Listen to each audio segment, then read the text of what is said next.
Quando você está inseguro para dar um orçamento, o medo ele vai ser inevitável. E é exatamente assim que acontece com muitos eletricistas, né? Você já ouviu dizer que o cachorro sente cheiro de medo? Na verdade, o cachorro não sente o cheiro do medo, né? Eles percebem quando uma pessoa está com medo, sim, mas não é através do cheiro. Uma veterinária e terapeuta chamada Rubia Burnier, ela disse que o cão, ele age com agressividade diante de alguém, não é pelo cheiro, mas é a atitude, olha só, atitude, postura, tensão muscular e a expressão facial. Olha que interessante, né? Então, quando o cão percebe que você está com medo, o animal interpreta isso, né? O cão interpreta isso como uma ameaça e ele começa a reagir aí para se defender. Olha que interessante, né? E ela conclui dizendo assim: quando sentimos medo, nosso organismo entra no estado de estresse, né? Que desencadeia uma reação física, né? Com o aumento do batimento cardíaco, do fluxo sanguíneo, do cérebro, os músculos, né? A respiração muda, as pupilas dilatam, a pessoa começa a suar frio. Então, o animal ele percebe esse comportamento e aí ele ataca para se defender. Isso não é diferente com os nossos clientes. É claro que eles não são animais, realmente.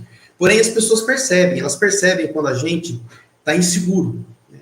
E elas sentem que quando a outra pessoa está nervosa e insegura, ela se fecha para se proteger. E aí, meu amigo, minha amiga, já é tarde demais, né? A pessoa ela vai se fechar para o nosso orçamento ou para o que nós temos a oferecer para ela. E aí a dificuldade de você conseguir fechar o orçamento vai ser praticamente impossível.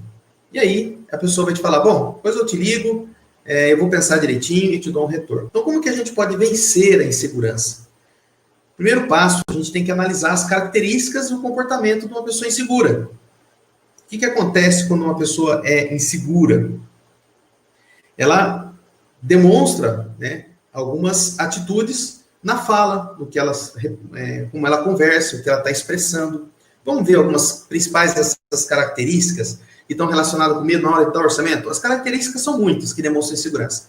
Porém, eu vou citar aqui algumas que estão relacionadas com o assunto, que é a gente ter segurança na hora de transmitir a informação para o nosso cliente. Bom, primeiro, a pessoa ela sente a necessidade de ser superior, de demonstrar superioridade, segurança e exibir ali as suas conquistas. Então, por exemplo, ela chega, né, para o cliente e fala assim, olha, eu sou um eletricista já há não sei quantos anos, 30 anos, eu já fiz trabalhos para prédio X, empreendimentos não sei o quê, eu sou eletricista industrial e que eu tenho muitas habilidades, blá, blá, blá, blá, blá. Então, começa a querer falar, né, da sua superioridade, da sua segurança. Quando a pessoa está falando isso, qual a importância disso para o cliente? Na hora do fechamento da venda, de passar orçamento? Nenhuma, né? Então, isso é uma demonstração de segurança. Outros ainda falam, eu sou formado em robótica, eu tenho doutorado, sou engenheiro, tal, tal, blá, blá, blá, blá, blá, blá. Isso aí é só conversa furada, né? A pessoa não está interessada nisso. Então, o que você começa a falar isso para o cliente, o que mostra para ele? Fala assim, ele está falando isso daí porque ele deve estar querendo cobrar muito caro. Então, não vou nem dar continuidade no serviço, ele está se exaltando. Só isso que pode acontecer, né? E o cliente acaba se afastando. Então, esse é um problema, né? Querer se mostrar, querer falar, né? Começar a exaltar os seus conhecimentos. Então, isso não resolve. O outro medo, outra característica, é de você se arriscar e perder, né, aquela oportunidade.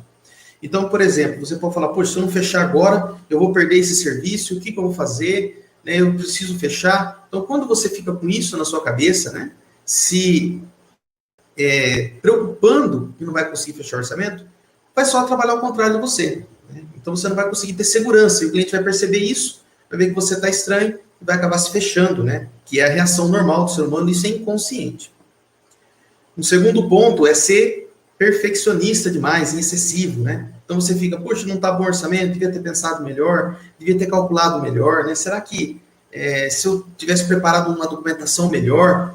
E isso você fica com essa insegurança e acaba demonstrando para o cliente novamente. Acaba perdendo aí a comunicação com o cliente. Outra é a incapacidade de falar o que você pensa, né? E expor aí as suas ideias. Então, o cliente faz uma pergunta sobre o seu trabalho e você não sabe explicar e você fica meio que gaguejando e tal. Pronto, né? Perdeu. Não soube explicar, dar uma resposta concisa ali para a pessoa, já era. Uma outra característica de segurança é a necessidade de inferiorizar outras pessoas para se sentirem superiores, tá? Por exemplo, você chega para o cliente e fala assim, olha, eu sei que tem muito eletricista aí, que vai fazer um preço barato para você, mas é eletricista ruim, caloteiro, que não sabe trabalhar, começa a fazer o serviço para no meio do caminho, só dá problema, e começa a desvalorizar outras pessoas. Isso também é uma forma de você demonstrar insegurança. E muitas pessoas não gostam, né? E a pessoa acaba se fechando. E aí a pessoa pode pensar, poxa, ele está falando isso, está desfazendo de outro para poder conseguir o serviço, então essa pessoa aí já está com uma conversa meio estranha e você acaba perdendo. E aí, você, achando que era algo benéfico que você estava fazendo, você estava dando, como diz aquele ditado, um tiro no próprio pé. Então é muito importante nós tomarmos cuidado com essas ações quando a gente vai passar o orçamento para o cliente, né? Isso é na hora da presença, ou conversando por telefone, né? Tudo que a gente for falar para a pessoa pode fazer com que ela desista e se feche para não dar continuidade ao orçamento. Mas alguém pode falar, não, eu já falei isso para alguns clientes e acabei fechando. Sim, para cada caso, para cada regra existe uma exceção. Porém, a gente não pode se iludir, porque um cliente que quer um bom serviço, um cliente de qualidade, ele é muito mais criterioso. Com certeza, uma pessoa confiante faz toda a diferença, não só na hora de fechar o orçamento, mas para que ele tenha sucesso como empreendedor.